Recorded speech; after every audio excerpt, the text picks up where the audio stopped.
So we have found that the potential energy increases if this is my x and y axis. This is my x and y axis. This is my y and this is my x. So this is the distance and this is my potential energy. So if I look at my potential energy, when it stretches from xm to minus xm, the potential energy is maximum at minus xm and potential energy is also maximum at positive xm. So we see that while it's in equilibrium position, that is there is no stretching, zero, we see that the potential energy becomes zero. So if we plot the graph, we have a parabola. And this parabola, if I draw this is a parabola. And this is the graph of my potential energy. Now let's talk about kinetic energy. When you talk about kinetic energy, if this is my y and this is my x-axis, this is xm positive and this is negative of xm. Now kinetic energy is zero at this point. Now why is this zero? Because when it's completely compressed, there is no velocity. The spring has just compressed and it's now starting to go back. Therefore, it has the velocity. The spring was from this position, it was coming to this position. So it came to this position and it stopped. Now it will only go back in this position after its complete compression. So the velocity at this particular point is zero. So that's why the potential energy is maximum. But if you talk about the kinetic energy, it's zero over here. Similarly, with the highest extension, after compression, the spring starts to move.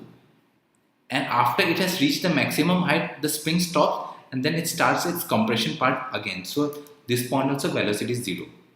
So this point velocity is zero and velocity is maximum when it's in equilibrium position. That is, x is zero. When it's zero compressed, the kinetic energy is maximum. So the graph of kinetic energy is a reverse parabola. It's a reverse parabola and this is kinetic energy. So the graph is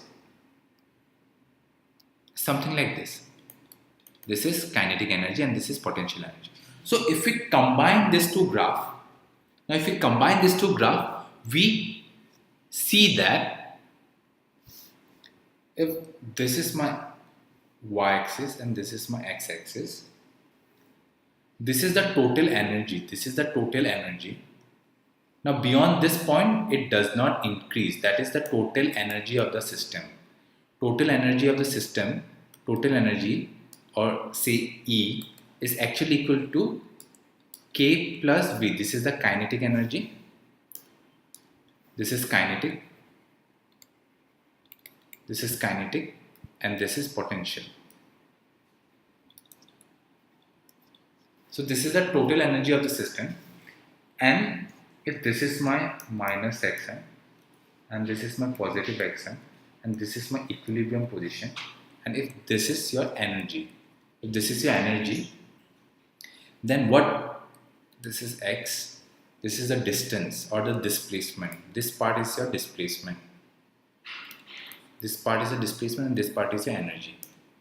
So what you see is that one of the graph goes like this and one of the graph goes like this. This is a parabola. Please mind my drawing. Okay. So if I make a correction over here, this will be a smooth parabola and this will also be a smooth parabola. So now you can see the total energy of the system, E is kV. At any moment of time, if you take out the sum of these two energies, it will always give you the total energy, that it will always give you this particular energy. So in this way, the graph, this is the energy graph. this is energy, and this is displacement. So if we plot this parabolic plots of the potential energy V and the kinetic energy K of a block attached to a spring obeying Hooke's law. This is obeying Hooke's law. The law is Hooke's law.